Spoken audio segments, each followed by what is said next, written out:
ప్రార్థన చేసిన అమ్మగారికి దేవుని నామాన్ని వందనాలు చెల్లించుకుంటున్నాను. ఎవరు అన్యదా భావించొద్దండి. ఇది ప్రముఖమైన సమయం కాబట్టి ఎవరు అటు ఇటు తిరగద్దు. పిల్లల్ని కూడా కొంచెం కంట్రోల్ చేయండి. వాక్యం చెప్పేవారికి చాలా అనుకూలమైన పరిస్థితిగా ఉండాలి, కానీ మనం అటు ఇటు తిరిగితే బాగుండదు. ఇప్పుడు ఈ ప్రముఖమైన సమయాన్ని మన మధ్యలో ఉన్న ఆశాపాల్ గారికి నేను అందిస్తున్నాను. అందరూ కరతాళ ధ్వనులతో ఆహ్వానించాలి.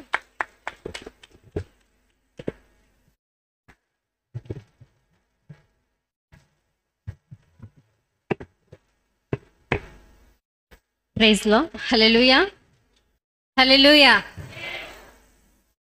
సంతోషంగా ఉన్నారండి అందరూ? లేరా? ఉన్న వాళ్ళందరూ చేతులు పైకెత్తండి. హల్లెలూయా. మీ అందరికీ స్వాతంత్ర దినోత్సవ శుభాకాంక్షలు నా హృదయపూర్వకంగా మీకు తెలియజేస్తున్నాను. ఇక్కడ ఉన్న వారందరూ కూడా నా యొక్క కుటుంబ సభ్యులుగా నేను భావిస్తున్నాను. దేవుడు నాకు ఇచ్చిన ఈ యొక్క ప్రాధాన్యతను బట్టి నేను దేవునికి ఎంతగానో ఘనపరచవలసిన దానిగా ఉన్నాను.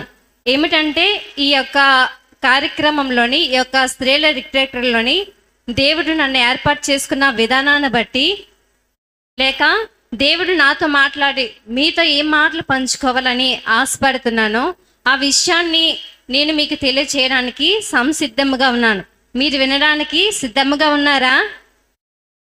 ఓకే, అందరూ సిద్ధంగా ఉన్నారు. ఈ సమయంలో నాకు ఈ అవకాశం ఇచ్చిన దేవాతి దేవునికి, అదేవిధముగా టీసీసీ కమిటీ వారికి, స్త్రీల కమిటీ వారికి హృదయపూర్వకముగా వందనాలు తెలియజేసుకుంటున్నాము. ఈ యొక్క స్వాతంత్ర దినోత్సవం వచ్చి ఎన్నో సంవత్సరం అవుతుందండి?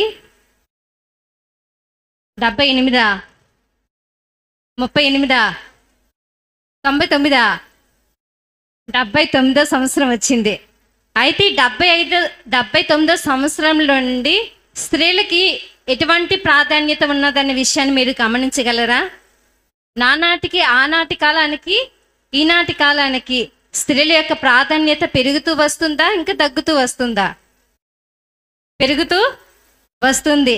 అంటే మనం ఇంకా అభివృద్ధి చెందుతూ ఉన్నాము, ఇంకా అభివృద్ధి చెందాల్సిన వారిగా ఇంకా ఉన్నాము. అయితే చాలామంది ఈ స్వాతంత్ర దినోత్సవంలో చాలామంది స్త్రీల యొక్క పోరాటము ఉంది, పురుషుల యొక్క పోరాటము కూడా ఉంది. వాళ్ళ యొక్క పోరాటం వలన ఈ యొక్క స్వాతంత్రం అనేది మనకు వచ్చింది. అయితే మనము కూడా ఈ లోకంలో పోరాడాలి. ఎవరితో పోరాడాలి? అపవాదులైన సాతానుడు మన జీవితంలోనికి ఆది కాలంలోనే మన మీద ఏం చేయాలనుకుంటున్నాడు? మనల్ని గుడ్డివారిని చేయాలి, మోసపరచాలి అనేసి సాతానుడు ఆనాటి కాలంలోనే వచ్చి ఉన్నాడు. అయితే ఆనాటి నుండి మనల్ని స్త్రీలను అణిచివేయాలి, ఆడ నిందల పాలు చేయాలని ఎన్నో ప్రయత్నాలు చేస్తున్నప్పటికీ మనం ఏం చేయాలి? అలాగ గురి కలిగి ఉండాలి. దేవుని సన్నిధానంలో మనకు ఒక నియమం ఉంది. ఏమిటి? దేవుని మాట ప్రకటించే స్త్రీలు గొప్ప సైన్యముగా ఉండాలి అని. మనం సైన్యముగా ఉన్నామా, లేకపోతే ఓడిపోయిన సైన్యముగా ఉన్నామా? సైన్యముగా ఉన్నాము. చాలా బాగా స్త్రీలందరూ కూడా పాడారు, సైన్యముగా కూడుకొని. చాలా సంతోషము. అయితే మీ యొక్క ఆత్మీయ తల్లి అవనియండి, ఇక్కడ నడిపిస్తున్న రోజా గారు అవనియండి, స్త్రీల కమిటీ వాళ్ళని చాలా పద్ధతిగా నడిపిస్తున్నారు. దేవుడు మిమ్మల్ని బహుగా దీవించి ఆశీర్వదించును గాక.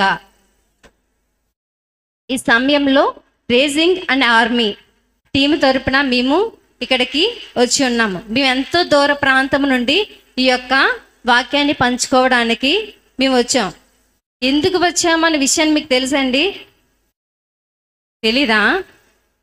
దేవుని వాక్యాన్ని పంచుకోవడానికి వచ్చాము. అయితే దేవుని మాటలు ప్రకటించే స్త్రీలు గొప్ప సైన్యముగా ఉన్నారు. అయితే దేవుని శరీరంలో మనము ఒక భాగము. దేవుడు మన శరీరమై ఉన్నాడు కనుక మన ఆయన శరీరంలో భాగమై ఉన్నప్పుడు ఆయన క్రీస్తు శరీరంలో రక్తంలో కడబడిన మనము క్రీస్తు యొక్క గుణగణాలని మనము మన ప్రవర్తన ద్వారా, మన యొక్క ఆత్మీయ జీవితం ద్వారా, మన జీవన శైలి ద్వారా ఏం చేయాలి? దేవుని యొక్క నామాన్ని ఘనపరచాలి. ఒక సైన్యముగా ఆత్మీయంగా మన కుటుంబాలలో, మన సంఘాలలో ఇతరుల పట్ల మనము ఒక గురి కలిగిన స్త్రీగా ఉండాలి, ప్రకటించే స్త్రీలుగా ఉండాలి. ఎప్పుడైతే దేవుని మాటను ప్రకటిస్తామో, దేవుని వాక్యాన్ని ప్రకటించడం అంటే అనుకుంటాం ముసలం ముచ్చట్లు చాలామంది చెప్తూ ఉంటారు. ఆ ముసలం ముచ్చట్లకు బదులు దేవుని వాక్యాన్ని అనుదినము ఇతరులకి పంచి వారిని ఆత్మీయంగా లేవనెత్తడమే దేవుని యొక్క మాటలను ప్రకటించడము. అంతేగాని చాలామంది ఏం చేస్తారంటే దేవుని మాటలు ప్రకటించడానికి బదులు లోకానుసరమైన మాటల మీద ఎక్కువ ఆసక్తి అనేది చూపిస్తూ ఉంటారు. మనము క్రైస్తవ స్త్రీలు కలిగిన వారి లక్షణం ఏమిటంటే ఇతరులకి దేవుని ఎరగని ప్రజలకు దేవుని యొక్క వాక్యాన్ని ప్రకటించే వారిగా ఉండాలి. ఎప్పుడైతే దేవుని వాక్యాన్ని ఇతరులకు ప్రకటిస్తామో, దేవుని మాటని తెలియజేస్తామో, అప్పుడు మన నుండి దేవుని యొక్క క్రియలు అనేవి భయపడుతుంటాయి. మన ప్రవర్తన బట్టి వీళ్ళు క్రైస్తవులు, వీళ్ళు దేవుని బిడ్డలు అని తెలియజేస్తారు. లేకుండా అన్యులు మనల్ని చూసినప్పుడు మనము కూడా వాళ్ళలాగా నివసిస్తున్నప్పుడు ఏం చేస్తారు, అయ్యో వీళ్ళు కూడా మనలాగే చర్చికి ఆధారం వెళ్తేనే వాళ్ళకి క్రైస్తవులు కానీ మిగతా సమయంలో అన్నిటిలో కూడా పండగలో పబ్బాల్లో అన్నిటిలో కూడా మనతోటి ఉంటారనేసి అనుకుంటారు. కానీ మనం అటువారిగా ఉండకూడదు. అయితే మనము ఏం చేసుకోవాలంటే ప్రభు మాట ప్రకటించే స్త్రీలకి ఉండే మొట్టమొదటి లక్షణము ఏమిటంటే దేవుని చేత ఏర్పాటు చేయబడాలి. ఏం చేయాలండి? దేవుని చేత ఏర్పాటు చేయబడాలి. పిలబడిన వారు అనేక మంది, కానీ ఏర్పరచబడిన వారు కొందరే. అయితే దేవుని చేత ఏర్పడినప్పుడు, దేవుని మాట చేత ఏర్పరచబడినప్పుడు మనం గొప్ప సైన్యముగా అన్నది ఏర్పాటు చేయగలుగుతాము. అయితే మనం అనుకుంటాము మన జ్ఞానాన్ని బట్టి, మనకున్న గొప్పతనాన్ని బట్టి, మన ధనాన్ని బట్టి, మనకున్న విద్యను బట్టి దేవుడు మనల్ని ఏర్పాటు చేసుకుంటాడు అనేసి మనం అనుకుంటూ ఉంటాము. అదేది కాదండి.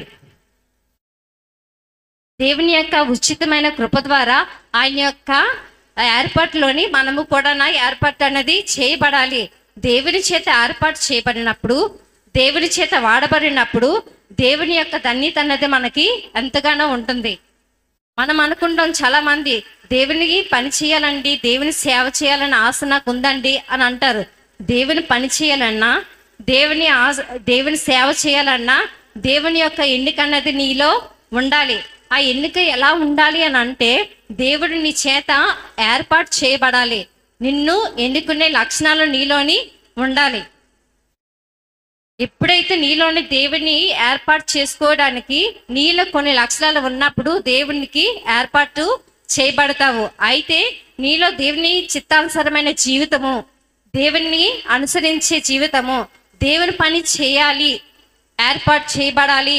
దేవుని చేత ఏర్పాటు చేయబడినప్పుడే దేవుని చేత నీవు వాడబడతావు అనే విషయాన్ని మనము జ్ఞాపకం చేసుకోవాలి. కొంతమంది ఎలా అనుకుంటారంటే నేను దేవుని పనిలో వాడబడిపోయినా పర్లేదండి, నా ధనాన్ని బట్టి, నా బలాన్ని బట్టి, నా శక్తిని బట్టి నేను వాడబడతానండి అని అనుకుంటారు. కానీ అవి ఏమీ కాదు కానండి. దేవుని చేత ఎప్పుడైతే మనం వాడబడతామో దేవుని యొక్క అభిషేకం అన్నది మనలోని ఉంటుందనే విషయాన్ని జ్ఞాపకం చేసుకోవాలి.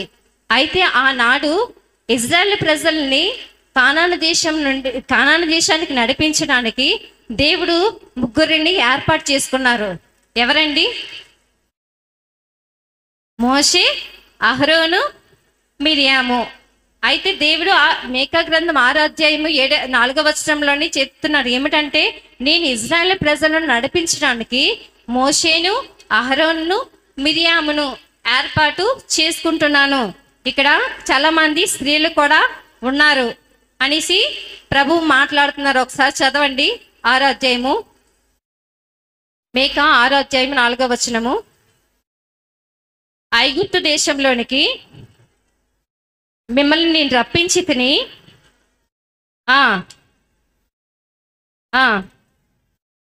మిమ్మల్ని నడిపించుటకై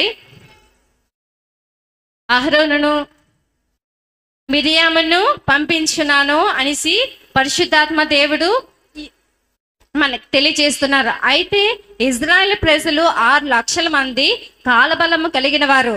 అయితే ఇజ్రాయెల్ ప్రజలు నడిపించడానికి దేవుడు ఏర్పాటు చేసుకున్నారు వాళ్ళ ముగ్గురిని. కొంతమంది అయితేనండి దేవుడు ఎవరో ఒక్కరిని మాత్రమే ఏర్పాటు చేసుకుంటారు కుటుంబంలో, వారి పరిచర్యల్లోని, లేకపోతే దేవుని యొక్క పనిలోని నిలబడడానికి ఎవరో ఒకరిని మాత్రమే ఏర్పాటు చేసుకుంటాడు. కానీ ఈ సందర్భంలో ఈ యొక్క కుటుంబంలో అహరోన్ని, మోషేని, మిర్యాముని కూడా దేవుడు ఏర్పాటు చేసుకున్నాడు. వారి యొక్క తల్లి ప్రార్థనే వారిని దేవుడు అంతగా ఆశీర్వదించారు. మనము కూడా దేవునికి దీవెనకరముగా నడిపించబడాలంటే దేవుని యొక్క ఏర్పాటు అనేది మనలోని ఉండాలనే విషయాన్ని జ్ఞాపకం చేసుకోవాలి.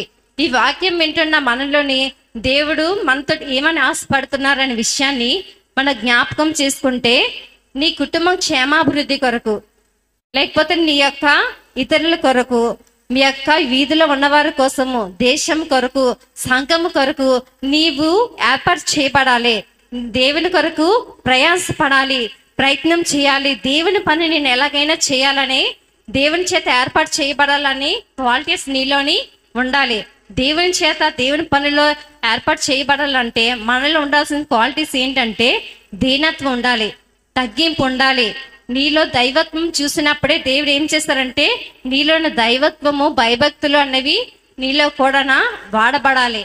ఆ దైవత్వాన్ని బట్టి దేవుడు నిన్ను ఏర్పాటు చేసుకుంటారు అనే విషయాన్ని జ్ఞాపకము చేసుకోవాలి.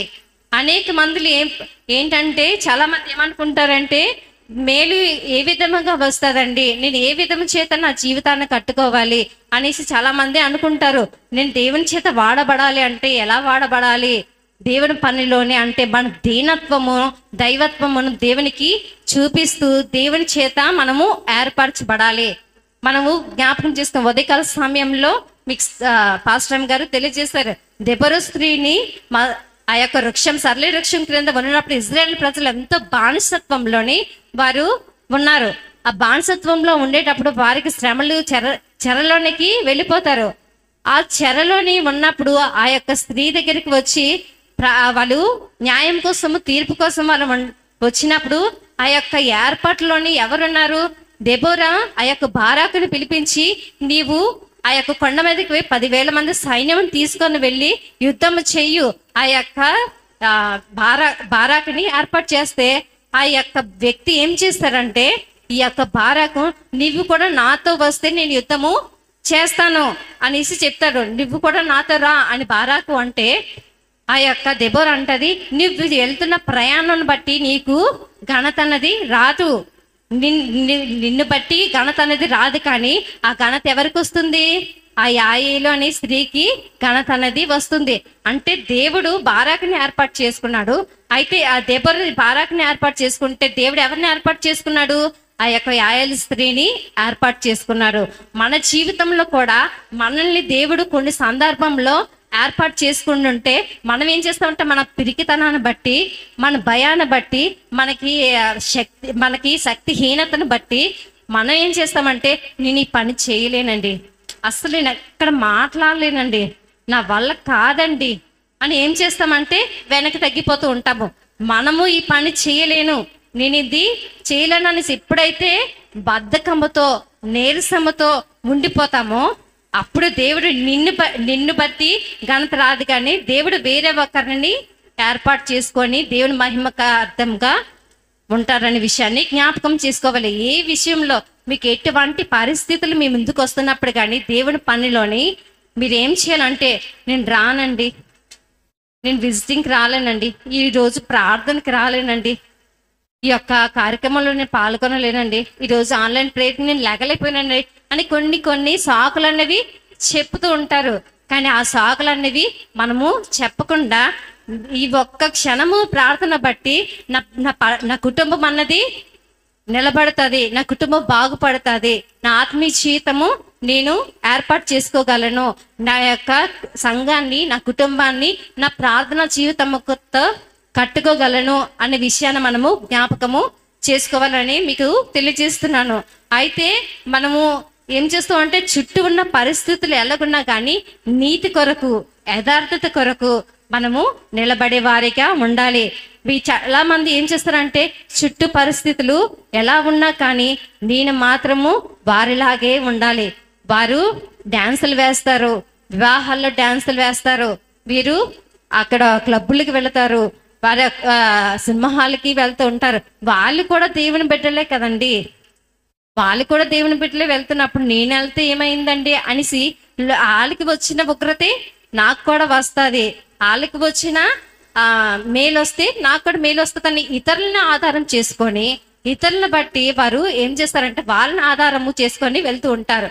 కానీ ఇక్కడ ఎవరంటే ఈ సృష్టి అంతా ఆ యొక్క ప్రాంతం అంతా ఎలా ఉంటున్నా కానీ నీతి కొరకు యథార్థత కొరకు దేవుని కొరకు ఏర్పరచబడిన ఒక స్త్రీ ఉంది.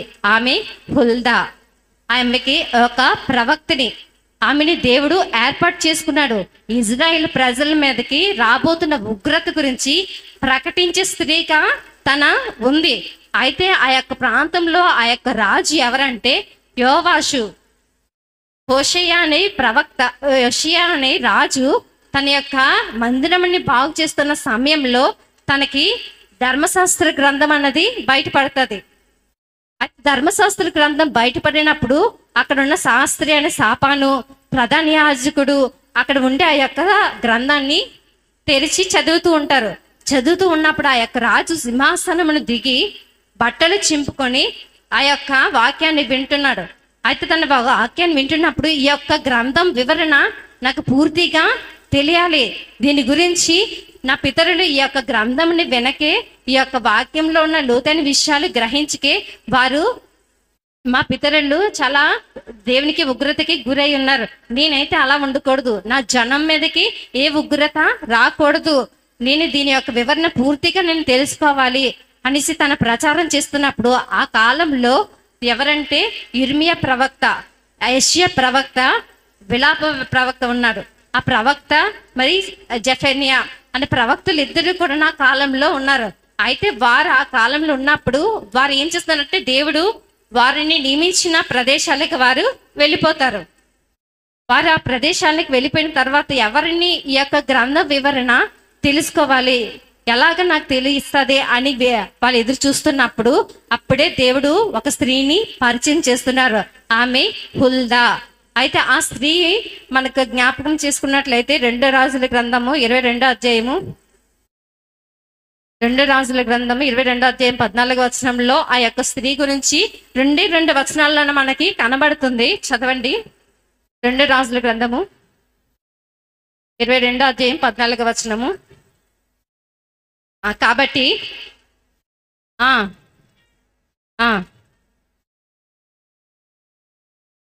సాపానును హుల్దా వద్దకు వచ్చిరి వస్త్రశాలకు.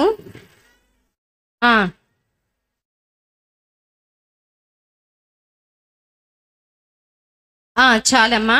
ఈమె ఎవరు అనే విషయాన్ని జ్ఞాపకం చేసుకుంటే ఈమె గురించి వాళ్ళ తల్లి గురించి కానీ తండ్రి గురించి కానీ ఎక్కడ కూడా రాయబడలేదు, కానీ తన యొక్క భర్త గురించి రాయబడి ఉంది. అతని భర్త పేరు షల్లూము. అతని భర్త పేరు ఏమిటి? షల్లూము. అతను వస్త్రశాలకి అధిపతి. అయితే అక్కడున్న ప్రాంతంలో ఉన్న ప్రజలందరూ కూడా చాలా అరాచకంగా నీచంగా ప్రవర్తిస్తున్న కాలంలో, లోకానుసారంగా జీవిస్తున్న కాలంలో తాను ప్రవక్తిగా నిలబడి ఆ యొక్క వస్త్రహాలకి అధికారి భార్య అయినప్పటికీ కూడా ఆమె లోకం మీద కానీ లోకంలో ఉన్న ఆశలు కానీ తన గురి అనేది కలిగి లేదు. చాలా సింపుల్గా దేవుని మాటతో దేవునితో సహవాసం అనేది చేస్తుంది. ఒక ప్రవక్తలు కానీ ప్రవక్తని కానీ అవ్వాలంటే ఏం చేయాలంటే దేవునితో ఎక్కువగా సహవాసము చేసేవారిగా ఉండాలి. దేవునితో ఎప్పుడైతే సహవాసము చేస్తామో నువ్వు ప్రవక్తిగా దేవుని మాట్లాడే ఏర్పాట్లో నీవు కూడా ఉంటావనే విషయాన్ని జ్ఞాపకం చేసుకోవాలి. అయితే దేవుడు హుల్దాని ఏర్పాటు చేసుకున్నారు. ఆ యొక్క ప్రజలు దేవుని ఆ యొక్క హుల్దా దగ్గరికి వచ్చినప్పుడు దేవుడు ఏమని మాట్లాడుతున్నారంటే హుల్దా ఆ యొక్క 2 దినవృత్తాంత గ్రంథము 34వ అధ్యాయం 22వ వచనంలో చదవండి అమ్మా. 2 దినవృత్తాంత గ్రంథము 34వ అధ్యాయం 22వ వచనము.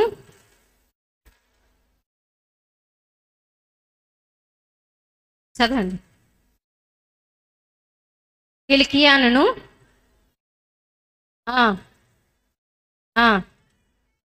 విచారణ చేయుటకై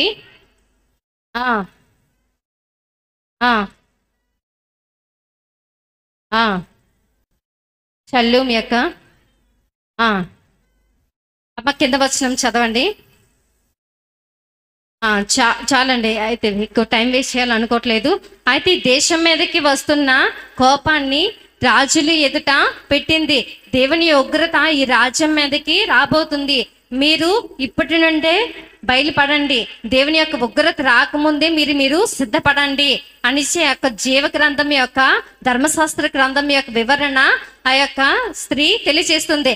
అయితే ఎప్పుడైతే తను తెలియజేసిందో అక్కడ చెప్తున్నారు, ఈ యొక్క యెషయా ఆ రాజు ఉన్నంత కాలము కూడా ఆ యొక్క రాజు చనిపోయేంత వరకు ఆ దేశం అన్నది నెమ్మది కలిగి ఉంటుంది. ఈ రాజు ఉన్నంత కాలము కూడా నా దేశానికి కీడు అన్నది రాదు, ఆ ఆపద అన్నది రాదు.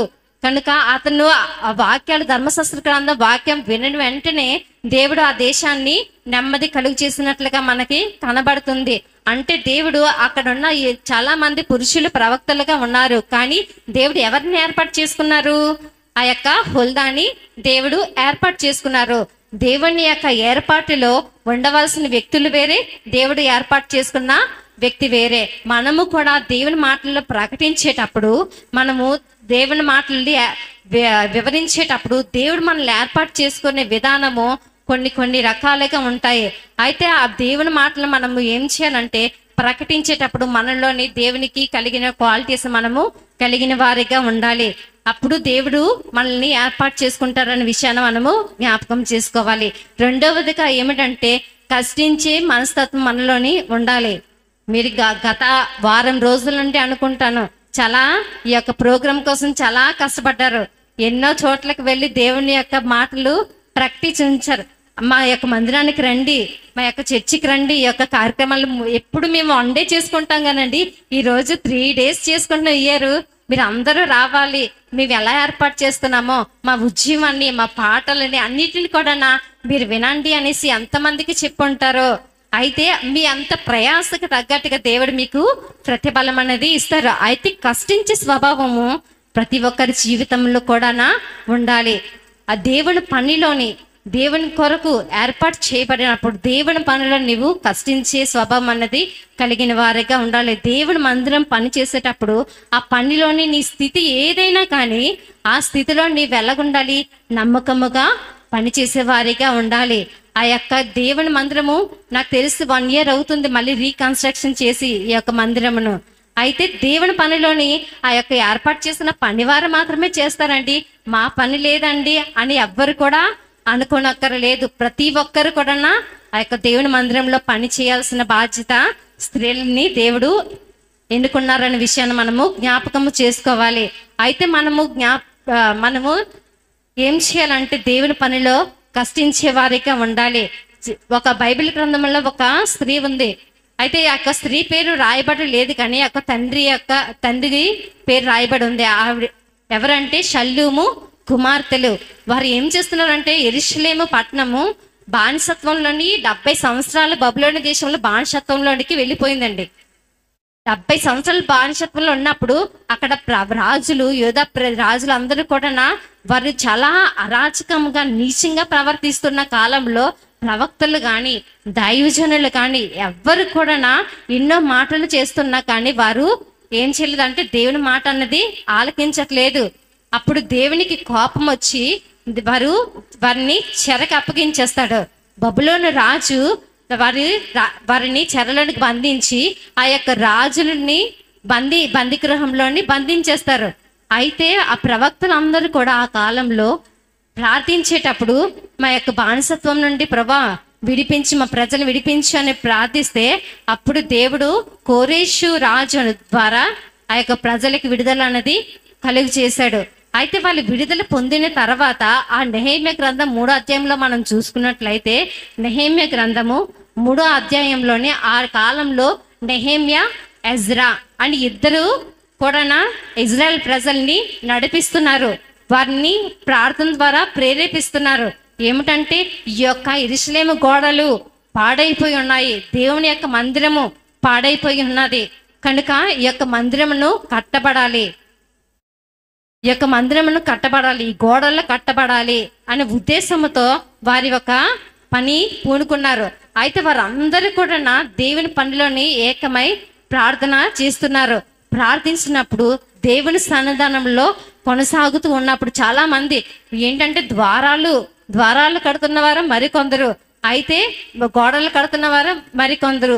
పురుషులు కూడా నా యొక్క మందిరంలో వారి యొక్క గృహాలను బాగు చేసుకునే బదులు వాళ్ళు దేనిని కడుతున్నారంటే వారి దేవుని యొక్క మందిరమును కట్టేవారిగా ఉన్నారు.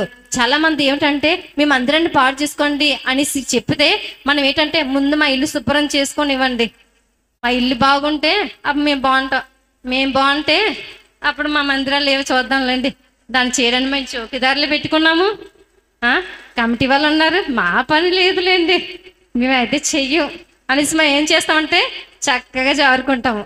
కానీ మనం ఏం చేయాలంటే కష్టించే స్వభావం మనలోని ఉండాలి, కష్టపడాలి. దేవుని యొక్క మందిరము పనిలోని నా బాధ్యత ఎంత, నేను ఏం చేస్తున్నాను, ఆ పనిలో నేను ఎంత నమ్మకంగా ఉన్నాను అనే విషయాన్ని ప్రతి ఒక్కరు గుర్తించి కష్టపడి స్వభావం అన్నది కలిగిన వారిగా ఉండాలి. అయితే ఆ ప్రాంతంలో నెహెమ్యా కాలంలో పురుషులతో పాటు కూడా స్త్రీలు మరి కొందరు ఉన్నారు. వాళ్ళే షల్లూము యొక్క కుమార్తెలు. ఆ యొక్క నెహెమ్యా గ్రంథంలోనే మనకి కనబడుతుంది. అయితే ఆ యొక్క షల్లూము కుమార్తెలు ఏం చేస్తున్నారంటే దేవుని పనిలో వాడబడుతున్నారు. వాళ్ళ యొక్క అధికారి కుమార్తెలండి. అయితే వాళ్ళ అధికార కుమార్తెలు అయినప్పటికీ దేవుడు ఏం చేస్తున్నారంటే నేను అధికారి కుమార్తెని కదా, అధికారి యొక్క మనవరాలను కదా అనేసి వారి దేవుని పనులనే వెనకబడలేదు. మనకి చిన్న ఉద్యోగం, గవర్నమెంట్ ఉద్యోగం వచ్చింది అనుకోండి, నేను ఎవరు అనుకుంటున్నావు? ఐఆమ్ ప్రెసిడెంట్, నేను ఈ యొక్క ప్రెసిడెంట్ని, ఈ యొక్క సెక్రటరీని, నేను గవర్నమెంట్ జాబ్లోని ఒక ఉన్నత స్థానంలో ఉన్న రాజకీయవేత్తని అనేసి చాలా మంది ఏం చేస్తారంటే వాళ్ళకు ఉన్నదాన్ని బట్టి ఈ పని నాది కాదు వేరే వాళ్ళు చేస్తారు అని చెప్తూ ఉంటారు. కానీ వాళ్ళు అధికార కుమార్తెలు అయినప్పటికీ వారు ఏ మాత్రము కూడా మేము ఎలాంటి వాళ్ళమని సో అండ్ సో అని గొప్పలు చెప్పుకోలేదు కానండి, వారు కూడా దీనత్వం కలిగి దేవుని పనిని చేయటంలోని కష్టించే స్వభావం కలిగిన వారిగా ఉన్నారు. వారు దేవుని యొక్క మందిరము కొరకు, దేవుని యొక్క యెరూషలేము యొక్క గోడల కొరకు వారు కష్టించే స్వభావం అన్నది కనబడుతుంది. మనము కూడా కష్టించే స్వభావం కలిగిన వారిగా ఉండాలి. గోడ కట్టడము అని అంటే మనము జ్ఞాపకం చేసుకోవాలి, గోడ దేనికి సాదృశ్యముగా ఉంది? ప్రార్థనకి సాదృశ్యముగా ఉంది. మనం ప్రార్థన అనే గోడని ఎప్పుడైతే మన కుటుంబాల్లో కట్టుకుంటామో అప్పుడు నీ యొక్క గోడని ఎవరు కూడా పడగొట్టలేడు. యోబు దగ్గరికి సాక్షాత్తు సాతానుడు దేవుని దగ్గరికి వచ్చి చెప్తున్నంట, ఏమని? యోబు నేను పడగొట్టాలనేసి వెళ్ళినప్పుడు తనకి చుట్టూ కూడా గోడలు అనేవి కట్టబడి ఉన్నాయి. ఆ యొక్క గోడలు ఏంటి, ఆ గోడలని ఆలోచిస్తే తను ప్రార్థన చేస్తున్నాడు. ప్రార్థన అనే గోడ తనకి చుట్టూ కూడా అడ్డుగా ఉంది. ఆ సాతాను యోబుని పడగొట్టాలనుకుంటే ఆ గోడ, ప్రార్థన గోడ అనేది తనకి ఉంది అనే విషయాన్ని మనము జ్ఞాపకం చేసుకోవాలి. అయితే తన జీవితంలో మనం ఏం చేయాలంటే యోబు రేయి మొదటి జామునే దేవునికి ప్రార్థన చేస్తున్నారు. స్త్రీలైన మనం అందరం కూడా రేయి మొదటి జామునే దేవునికి స్తుతి ఆరాధన లేకపోతే ప్రార్థన జీవితం కలిగిన స్త్రీలుగా ఉండాలనే విషయాన్ని మనము జ్ఞాపకము చేసుకోవాలి. ఎంతమంది అండి రేయి మొదటి జామున దేవుని పిల్లల కొరకు, సంఘము కొరకు, దేశము కొరకు ఎంతమంది ప్రార్థన చేస్తున్నారండి? అంతమంది నిజంగా ఫుల్గా చేతులు ఎత్తాలి. దేశం కొరకు, సంఘం కొరకు, ఇంకా ఇతరుల కొరకు ప్రార్థన చేస్తున్నారు. దేవుడు మిమ్మల్ని దీవించును గాక. అయితే ప్రార్థన చేసేవారిగా ఉండాలి. రేయి మొదటి జామునే దేవునికి స్తుతి ఆగమన్నదే మనము చెల్లించేవారిగా ఉండాలి. అంటే దేవుని యొక్క ప్రాకారాలు మనము కష్టపడి కట్టుకునేటప్పుడు ప్రార్థన గోడ అన్నది మన కుటుంబంలో, మన సంఘంలో నిలబడుతుందనే విషయాన్ని మనము జ్ఞాపకం చేసుకునే వారిగా ఉండాలి. రెండవది ఏంటంటే కష్టించే స్వభావం మనలో ఉండాలి. దేవుని కొరకు ప్రయాసపడి భారం మోస్తున్న సమస్త జనులారా నా యొద్దకు రండి అని ప్రభువు చెప్పినప్పుడు మనం ఏం చేయాలంటే కష్టపడుతున్నాము. దేవుని సంఘానికి వచ్చి నీవు ఎంత దేవుని కొరకు పని చేయబడ్డావో, ఎంతవరకు దేవునికి ఏర్పాటు చేయబడ్డావో ఆ ప్రయాస అంతా దేవుడి దగ్గర చెప్పినప్పుడు దేవుడు నీకు విశ్రాంతి అన్నది కలుగు చేస్తాడు. హల్లెలూయా. మనము ఏం చేయాలంటే మన సాక్ష్యాన్ని మనం కాపాడుకోవాలి. మన కష్టాన్ని బట్టి మన సాక్షి జీవితం అన్నది ఏర్పడి ఉంటుంది అనే విషయాన్ని జ్ఞాపకం చేసుకోవాలి. ఒక భక్తుడు అంటారు, నీ మరణించిన తర్వాత నీ శరీరము సమాధిలోనికి వెళుతుంది, కానీ నీ సాక్ష్యము సమాజంలోనికి వెళుతుంది. నీ సాక్ష్యము సమాజంలోకి వెళ్ళాలి అని అంటే నువ్వు కష్టించే స్త్రీగా ఉండాలి. నువ్వు కష్టపడాలి. ఎంత కష్టపడితే దానికి ప్రతిఫలము దేవుడు పరలోకంలో ఉంచారనే విషయాన్ని మనము జ్ఞాపకము చేసుకోవాలి. కొత్త నిబంధన గ్రంథంలో చాలా మంది స్త్రీలు తెలుగారు చెప్పారు, పెర్సిస్ గురించి చెప్పారు. లూదియా ఎలా ప్రకటన చేయబడింది, తనది రక్షించబడింది, ఇతరులు కూడా తను రక్షించబడి తన కుటుంబాన్ని రక్షించి ఐరోపా ఖండం అంతా కూడా రాజ్యవ్యాప్తి అన్నది దేవునికి ఏర్పాటు చేసింది. మన ప్రార్థన జీవితము ఖండాలని కదిలించే అవసరం లేదండి. ప్రస్తుతం మనం ఉంటున్న ప్రాంతాన్ని కదిలిస్తే చాలు, అదే మన సాక్ష్యాన్ని మనం కాపాడుతుందన్న విషయాన్ని జ్ఞాపకం చేసుకోవాలి.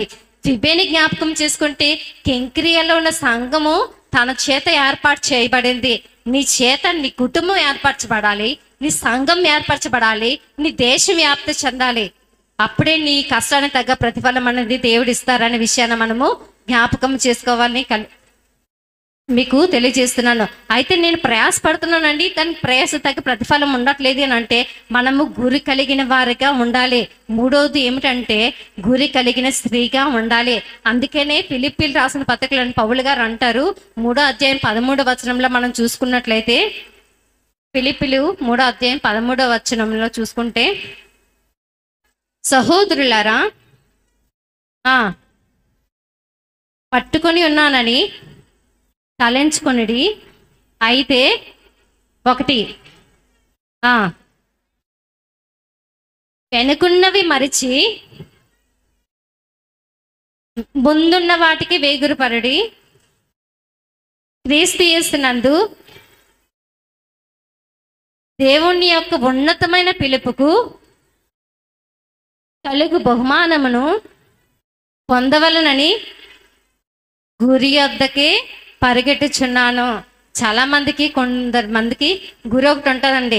ఏం గురి అంటే, నేను ఒక సింగర్ అవ్వాలి, లేకపోతే మంచి సినీ యాక్టర్ అవ్వాలి, మంచి రాజకీయవేత్తలు అవ్వాలి, లేకపోతే నేను ఒక మంచి డాన్సర్ అవ్వాలనేసి చాలా మందికి ఎలా ఉంటుందంటే ఒక గురి ఉంటుంది. కానీ లోక సంబంధమైన గురి కాదండి, దేవునికి సంబంధమైన ఒక గురి అన్నది కలిగి ఉండాలి. వెనుకున్నవి మరిచి ముందున్న వాటికే పరిగెట్టుచు గురి వద్దకే పరిగెట్టే వారిగా ఉండాలి. మీ గురి ఏదై ఉండాలంటే, నేను దేవుని పని చేయాలి, దేవుని కొరకు ప్రయాసపడాలి, నా దేవుని మాటలు ప్రకటించే సైన్యంని నేను ఏర్పాటు చేసుకోవాలి అనే విషయాన్ని మనము జ్ఞాపకం చేసుకోవాలి. ఎప్పుడైతే దేవుని సంఘాన్ని లేకపోతే దేశాన్ని మనం కట్టుతామో అప్పుడు దేవుడిని ఒక గురి కలిగిన స్త్రీగా దేవుడు ఏర్పాటు చేసుకుంటారన్న విషయాన్ని మనము జ్ఞాపకం చేసుకోవాలి. మూడో విషయాన్ని జ్ఞాపకం చేసుకున్నాను. చివరిగా 4వ విషయాన్ని మీకు తెలియజేస్తున్నాను. ధైర్యం కలిగిన స్త్రీగా మనము ఉండాలి. నిర్గమకాండం 1వ అధ్యాయం 15వ వచనంలో మనం చూసుకున్నట్లయితే, నిర్గమకాండము 1వ అధ్యాయము 15వ వచనము, వీలైతే రాసుకోండి, సమయము తక్కువ ఉన్నది కనుక నేను రెఫరెన్స్లు ఎక్కువగా చూపించట్లేదు, అలా ఫ్లోలో వెళ్ళిపోతున్నాను. సిప్రా పుయాను హెబ్రీల మంత్రసానులతో మీరు హెబ్రీ స్త్రీలకు వారిని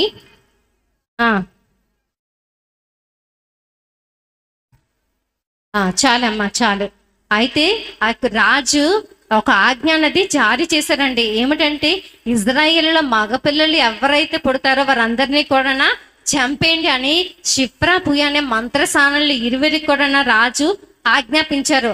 అయితే వారు ఏం చేశారంటే, రాజు ఆజ్ఞకి భయపడలేదండి. వారు రాజు ఆజ్ఞకి భయపడలేదు, కానీ ఎవరికి భయపడ్డారు? దేవునికి భయపడ్డారు. అయితే వారు ధైర్యంగా చెప్తున్నారు, మీ యొక్క ఆ యొక్క ఇజ్రాయేల్లోనే ఆ యొక్క ప్రజలు వచ్చినప్పుడు మీరు ఏం చేయాలంటే, ఆ యొక్క మగపిల్లలు ఎవరైతే పుడతారో వారిని చంపేయండి అని అంటే, వారు తెలివిగా ధైర్యముగా ఏం సమాధానం ఇస్తున్నారంటే, హెబ్రీ స్త్రీలు చాలా చురుకైన స్త్రీలండి, వారు మీరు రాకముందే వారు కనేస్తున్నారు, బిడ్డల్ని కనబడకుండా దాచేసుకుంటున్నారండి అనేసి వారు తెలివిగా సమాధానము చెప్పుతున్నారు. అంటే ఒక రాజుని ఎదిరించి సమాధానం చెప్పడానికి కూడా ధైర్యం అన్నదే మనకి కావాలి. మన రాజు మాటని వారు భయపడలేదు కానండి, దేవునికి భయపడడం వల్ల వాళ్ళ వంశాభివృద్ధి చెందినట్లుగా మనకి ఆ వాక్య భాగంలో కనబడుతుంది. మన వంశాభివృద్ధి చెందాలంటే మనము దేవునికి భయపడే వారిగా ఉండాలి. యెహోవా యందు భయభక్తులు కలిగిన స్త్రీ కొనియాడబడుతుంది. యెహోవా యందు భయభక్తులు కలిగిన స్త్రీ ఆరోగ్యంగా ఉంటుంది అనే విషయాన్ని మనము జ్ఞాపకం చేసుకోవాలి. అయితే దేవుని యందు ఎప్పుడు మనం భయభక్తులు కలిగి ఉంటామో దేవుడు మనకి క్షేమాభివృద్ధి కలుగు చేస్తారనే విషయాన్ని మనము జ్ఞాపకము చేసుకోవాలి. అయితే దేవుని యందు వాళ్ళు భయపడ్డారు. అయితే చాలా మనము రాజులు అధికారుల మాటలు వినొద్దని మీకు చెప్పట్లేదు కదండి. రాజులు అధికారులకి మనం లోబడాలి. రాజుల కొరకు అధికారుల కొరకు ప్రార్థన చేయమని ప్రభువే మనకి సెలవిస్తున్నారు. అయితే మనం ప్రార్థన చేయాలి, వారి మాట ఆలకించాలి, పెద్దలకి లోబడాలి. కానీ దేవునికి వ్యతిరేకమైన ఏ పనైనా నీవు చెయ్యని అన్నప్పుడు మనము నిరభ్యంతరముగా నో అని చెప్పాలి. ఎప్పుడైతే ఇది నా దేవునికి అవమానం తెచ్చే పని, ఇది దేవునికి మహిమ తెచ్చే పని కాదు, నేను ఈ పని అసలు చెయ్యను అని ప్రతి ఒక్కరు కూడా ధైర్యముతో చెప్పేవారిగా ఉండాలి అనే విషయాన్ని మీకు జ్ఞాపకం చేస్తున్నాను. వారు అటువంటి ధైర్యం కలిగిన వారు కనుక ఆ యొక్క ఇజ్రాయేల్ ప్రజలు నడిపించడానికి, ఐగుప్తులో బానిసత్వం నుండి విడిపించడానికి ఒక నాయకుడిని వారు బయటికి తీసుకెళ్ళగారు. వారే మోషే అనే విషయాన్ని మనము జ్ఞాపకం చేసుకోవాలి. అంటే మనం ఒక సైన్యముగా ధైర్యం కలిగి ఉన్నప్పుడు ఎప్పుడైతే మనం అనుకుంటాం ఈడేం చేస్తారండి, ఆడపిల్ల ఏం పని చేస్తుందండి అని చాలా మంది ఏమంటారు, ఆ అమ్మాయి పుట్టిందా, ఆ అబ్బాయి అయితే బాగుండు, మన వంశాభివృద్ధి బాగా చెందును కదా, అమ్మాయి పుట్టింది దీనివల్ల ఏం ప్రయోజనం లేదు, కట్నాలు సమకూర్చి పంపించడం ప్రయోజనం లేదని అనేసుకుంటూ ఉంటాము. కానీ ఎప్పుడు కూడా అమ్మాయిలు అని అబ్బాయిలని తేడా లేదండి. ఇద్దరు కూడా దేవుడు సమానముగా ఏర్పాటు చేశాడు. దేవుని యొక్క ఉద్దేశం ఏమిటంటే స్త్రీని ఏర్పాటు చేసినప్పుడు భర్తకి సాటి అయిన సహకారిగా దేవుడు ఏర్పాటు చేశాడు. మనము సహకరించే వారిగా ఉండాలి, దేవునికి లోబడే వారిగా ఉండాలి, దేవునికి అక్షయ అలంకారముగా మనము ఉండాలి. అప్పుడే దేవుని యొక్క నామం అన్నది ప్రకటించబడుతుంది అనే విషయాన్ని మనము జ్ఞాపకము చేసుకోవాలి. అందుకే స్త్రీ ఎప్పుడు కూడా తక్కువ కాదు. దేవుడు ఎప్పుడు కూడా పాత నిబంధన గ్రంథంలో అవనండి, కొత్త నిబంధన గ్రంథంలో అవనండి, దేవుడు ఎక్కడ కూడా స్త్రీని తక్కువగా చూడలేదు. మగ్దలైన మరిని ఏం చేశారంటే దేవుడు ఆ యొక్క స్త్రీలు సిలువ వేసినప్పుడు లేకపోతే పునరుద్ధానం అయినప్పుడు దేవుడు అనేక మంది స్త్రీల్ని ప్రస్తావిస్తున్నారు. ప్రతి సంఘంలో స్త్రీలకున్న ప్రాధాన్యత కనీసం పురుషులకు కూడా ఉండదండి. సంఘం ప్రార్థన జరుగుతుంది అని అంటే పురుషులు 4-5 కనబడతారు, కానీ స్త్రీలే సమూహంగా కనబడతారు. అంటే దేవుడు వారిని ఏర్పాటు చేసుకుంటారనే విషయాన్ని మనము జ్ఞాపకం చేసుకోవాలి. అయితే ధైర్యముతో మనము ఏ బిడ్డ అయినా సరే బ్రతకనివ్వాలి, వారిని ప్రయోజకులు చేసి దేశవ్యాప్తి కొరకు, దేవుని యొక్క ప్రకటన కొరకు, దేవుని యొక్క సైన్యముగా మన బిడ్డల్ని ఏర్పాటు చేసే వారిగా ఉండాలని మీకు తెలియజేస్తున్నాను. అదేవిధంగా మనము జ్ఞాపకం చేసుకున్నట్లయితే 2 దినవృత్తాంత గ్రంథము 22వ అధ్యాయము 1వ వచనంలో మనం చూసుకున్నట్లయితే 2 దినవృత్తాంత గ్రంథము 22వ అధ్యాయము 11వ వచనం. అయితే యెహోషాబాతు అమాజ్యా కుమారుడైన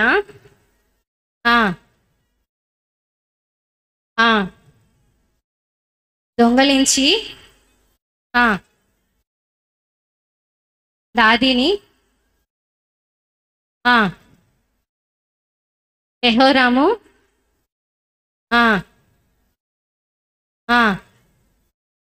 యాజకుని భార్య అయిన యెహోషాబాతు కనబడకుండా అతల్యకు అతన్ని దాచిపెట్టాను గనుక అతన్ని ఆమె చంపలేకపోయింది. ఇక్కడ యెహోషాబా యొక్క ధైర్యం మనకి కనబడుతుందండి. అక్కడ అతల్య మనకు అందరికీ బాగా తెలుసు, చెడ్డ స్త్రీ, తన కుమారుణ్ణి చెడ్డ ప్రవర్తనతోని నడిపించిన స్త్రీ. అయితే తన యొక్క రాజ్యం, తన యొక్క ఆలోచన ఏంటంటే ఈ రాజ్యంలో యోధ యొక్క వంశావళి అనేది అభివృద్ధి చెందకూడదు, దావీదు వంశం ఇక్కడితో నాశనం అయిపోవాలి, అనేసి తను ఒక ప్రయత్నము. అయితే దావీదు యొక్క వంశావళి రాకూడదు, క్రీస్తు యొక్క జననం అన్నది జరగకూడదు అనేసి తన కుమారుడు చనిపోయిన తర్వాత వరుసగా తన యొక్క మనవల్ని చంపుకుంటూ వస్తుంది. అప్పుడే అమజ్య యొక్క సహోదరి యెహోషబ, అమజ్య అంటే అతల్య యొక్క మనవడు. అయితే అమజ్య యొక్క కుమారుణ్ణి ఏం చేస్తుందంటే యెహోవాషును తను దాచిపెట్టింది ఆ యొక్క గృహంలోనికి, ఆ యొక్క రాజమందిరంలోనికి ధైర్యంగా వెళ్ళి నా యొక్క సహోదరుడి యొక్క కుమారుడు దేవుని యొక్క యోధార వంశం నుండి రాబోతున్న క్రీస్తు యొక్క రాజ్యం అన్నది ఇంతటితో ముగిసిపోకూడదు, అతన్ని క్రీస్తు వంశావళి, క్రీస్తు యొక్క యోధ రాజ్యంలోనే క్రీస్తు జననం అన్నది జరుగుతుంది, ఈ వంశావళి అన్నది నాశనం అవ్వకూడదు అని తన ధైర్యంతో నిలబడి ఆ యొక్క రాజన మందిరంలోనికి వెళ్ళి ఆ యొక్క స్త్రీల దగ్గర నుండి ఆ యొక్క కుమారుణ్ణి యోవాషును దొంగిలించి తను తీసుకొని వచ్చి 8 సంవత్సరాలు పెంచి 8వ సంవత్సరాన్ని ఆ యొక్క ఇజ్రాయేలుకి రాజుగా తన్ని అభిషేకిస్తారు. తన భర్త ఆ యొక్క యెహోషాబాతు భర్త ఎవరంటే యెహోయాద ప్రధాన యాజకుడు చేత అతడు అభిషేకం అనేది పొందుతాడు. ఆ యొక్క యోధ వంశావళి అనేది నాశనము కాకుండా యెహోషాబా అనేది మనకి కనబడుతుంది. మన జీవితంలో కూడా ఏంటంటే అతలు ఏమనుకుందంటే ఈ యొక్క నేనే రాజ్యంగా ఉండాలి, నా రాజ్యంలోనే ఎన్నో కార్యక్రమాలు జరగాలి, ఏక చక్రాధిపత్యం నేనే, రాణి అయినా రాజు అయినా నేను తప్ప ఇంకెవ్వరు అందుకోదని రాజకాంక్షతోటి అధికార కాంక్షతోటి ఎంతో కుట్ర అనేది పండింది. కానీ ఆవిడ ప్రయత్నాలు ఏమీ కూడా నెరవేరలేదు. ఎందుకంటే అక్కడ ఎవరి కార్యము, దేవుని యొక్క కార్యం అన్నది జరగాలి, అది ఎవ్వరు ఆపు చేయాలనుకున్నా ఆపు చేయలేరు. కానీ తను ఏంటంటే ధైర్యం కలిగి నా యొక్క సహోదరి యొక్క కుమారుడు మరణం కాకూడదు, ఇక్కడ ఉన్నవారందరినీ కూడా చంపుకొని వచ్చాడు, నా కుమారుడు మాత్రము చనిపోకూడదు అనేసి దొంగిలించి తీసుకొని వచ్చి తన యొక్క భర్తకి ప్రధాన యాజకుడు అయిన యెహోయాదాకు అప్పగించిన తర్వాత తాను ప్రయోజకుని చేసి 8వ సంవత్సరంలో పట్టాభిషేకం అనేది చేసి రాజుగా ప్రకటిస్తుంది. తను అనుకుంటుంది అతల్య ఎక్కడ దొరికాడు, నేను ఎంతమందిని చంపేశాను కదా, ఈ యొక్క కుమారుని ఎలా దాచిపెట్టారు అనేసి ఆ యొక్క పట్టాభిషేకం జరుగుతున్న సమయంలో పరుగున వస్తున్నప్పుడు ఏం చేస్తారంటే ఆ యొక్క సైనికులు ఆమెను చంపేసి అక్కడే పడేస్తారు. మనం ఏం చేయాలంటే దేవుని సన్నిధానానికి, దేవుని రాజ్య వ్యాప్తికి ఆటంకపడిన ప్రతి ఒక్కరిని కూడా మనం ఏం చేయాలంటే హతము చేసేవారిగా ఉండాలి. ఆ విషయాన్ని మనము ప్రతి ఒక్కరు కూడా జ్ఞాపకం చేసుకోవాలి. దేవుడికి విరోధముగా రూపింపబడిన ఏ ఆయుధము కూడా వర్ధిల్లదు అనే విషయాన్ని మనము జ్ఞాపకం చేసుకొని దేవుని ప్రకటన చేయడానికి వెళ్తున్నాము. చాలా మంది ఏంటంటారంటే ఆదివారాలు అస్సలు ఆరాధన జరగకూడదు అని ప్రభుత్వము మనకి వ్యతిరేకంగా నిలబడుతున్నప్పుడు మనము దేవుని కొరకు నిలబడాలి. దేవుని మాట నేను చచ్చినా బ్రతికినా నేను దేవుని కొరకు పరిచయం చేయాలి, దేవుని సేవ చేయాలి అనే ఒక గురి అనేది మనము కలిగిన వారిగా, ధైర్యం కలిగిన వారిగా మనం ఉండాలనే విషయాన్ని జ్ఞాపకం చేసుకోవాలనే విషయాన్ని మీకు తెలియజేస్తున్నాను. మనం ధైర్యం కలిగి ఉండాలి, ప్రభు పనిలోని కష్టించే స్వభావము ఉండాలి. అంత మాత్రమే కాదు కానండి, దేవునిపై చేత ఏర్పాటు చేయబడాలి. ఎప్పుడైతే దేవుని చేత ఏర్పాటు చేయబడి దేవుని పనిలో కష్టపడతామో అప్పుడు ధైర్యం కలిగి దేవుని మాటని ప్రకటించే స్త్రీలు గొప్ప సైన్యముగా ఏర్పాటు చేయబడతారనే విషయాన్ని మీకు తెలియజేస్తున్నా. అంటే మనము ఏం చేయాలి, ధైర్యం కలిగి ఉండాలా? పిరికివాని వారిలాగా నా వల్ల కాదండి నేను రానండి అనేస్తారా? ఎంతమంది ధైర్యంగా నిలబడతారు? చేతులు ఎత్తాలి. సగమే నిలబడతారు. ఫుల్గా నిలబడతారు. మీ చూస్తున్నాను, అందరినీ నా మైండ్లో ఫిక్స్ చేసుకున్నాను. తర్వాత ఏమని రావాలి.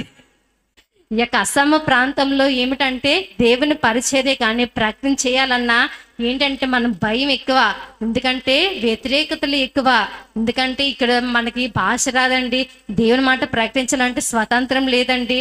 ఆ టైంలో కరోనా టైంలో కూడా నా ప్రార్థన చేసుకోవాలంటే ఆ యొక్క అధికారులకి లోబడాలి కనుక ఆన్లైన్లో ప్రేర్ చేసుకునేవారు. ఎందుకంటే ఆశ అయితే చాలా ఉంది కానీ మనము చేయడానికి అవకాశాలు అన్నవి చాలా తక్కువ.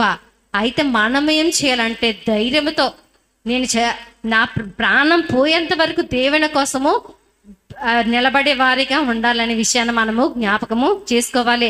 ఆ యొక్క యోబాబు ఏం చేస్తారంటే ఆ ద్రాక్షవనంని అడుగుతారండి.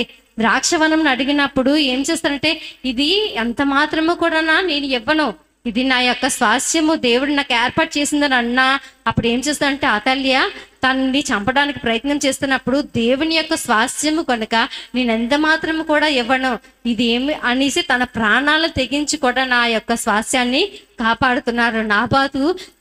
నాబాతును చంపేసిన తర్వాత తన ద్రాక్షవనాన్ని అడిగినప్పుడు తన ప్రాణాలు తెగించి ఆ యొక్క ద్రాక్షవనాన్ని కాపాడుకుంటున్నారు. మనకి మరణకరమైన పరిస్థితులు వచ్చినప్పుడు కూడా దేవుని కొరకు మనము నిలబడే వారిగా ఉండాలి. నా ప్రాణం పోయినా కానీ దేవుని కొరకు నేను నిలబడాలి అనే విషయాన్ని మనము ప్రతి ఒక్కరు కూడా జ్ఞాపకం చేసుకోవాలి. దేవుని పనిలో, దేవుని సేవలో, దేవుని పని చేయటంలో, దేవుని మాట ప్రకటించడంలో నా ఎంత పాత్ర ఎంత ఉంది, నేను చేయాల్సిన పని ఏమిటి, నాకు దేవుడిచ్చిన పనిలో నేను ఎంత నమ్మకముగా ఉన్నాను అన్న విషయాన్ని మనము జ్ఞాపకము చేసుకోవాలి. మీరు ఈ ఉదయకాల సమయంలో దేవుడు మీతోనే మాట్లాడుతున్నారనే విషయాన్ని మనము జ్ఞాపకం చేసుకోవాలి. పరిశుద్ధాత్మ దేవుడు నాతో పంచుకున్న దేవుడు నీ యొక్క ఆత్మతోని నీ యొక్క ఆలోచనలోని దేవుడు నడిపిస్తున్నాడు. అయితే నువ్వేం చేయాలంటే దేవుని చేత ఏర్పాటు చేయబడాలి. అటువంటి దీనత్వము, దైవత్వము లేకపోతే తగ్గింపు స్వభావం అన్నది నీలోని ఉండాలి. కష్టపడాలి. నేను దేవుని పనిలోని, నేను ఎంత అధికారినైనా నేను దేవుని పనిలోని నేను ఏ పనైనా చేయాలి అనే ప్రయాస అన్నది నీలోని కనబడాలి. గురి యొద్దకి మనము పరిగెట్టాలి. ఏంటి, నేను దేవుని యొక్క రాజ్యవ్యాప్తి నేను అనేకులకి చాటి చెప్పాలనే గురి అన్నది ప్రతి ఒక్క స్త్రీలకు కూడా ఉండాలి. అంత మాత్రమే కాకుండా ఎటువంటి శ్రమలు వచ్చినా ధైర్యముగా నిలబడి దేవుని మాట ప్రకటించే వారిగా ఉండాలనే విషయాన్ని మనము జ్ఞాపకం చేసుకోవాలి. ఈ యొక్క రేజింగ్ అండ్ ఆర్మీ యొక్క థీమ్ ఏమిటంటే అనేకులని బలపరచడము, ఉజ్జీవింపజేసి అనేకులని దేవుని యొక్క రాజ్యవ్యాప్తిలోని వారు సైన్యంగా ఏర్పాటు చేయబడమే దేవుని యొక్క ఉద్దేశము. ఈ యొక్క ప్రభు మాట ప్రకటించే స్త్రీల యొక్క ఉద్దేశం అని జ్ఞాపకం చేసుకోవాలి. మీరు కూడా నేను చేయలేనని నిస్సహాయ స్థితిలోని మీరు ఉండకుండా దేవుని మాటని అనేకులకి ప్రకటించేవారిగా లేకపోతే కష్టించేవారిగా ఉండాలని మీకు తెలియజేస్తున్నాను. కొద్ది మాటలు దేవుడు దీవించి ఆశీర్వదించును గాక. ఆమేన్.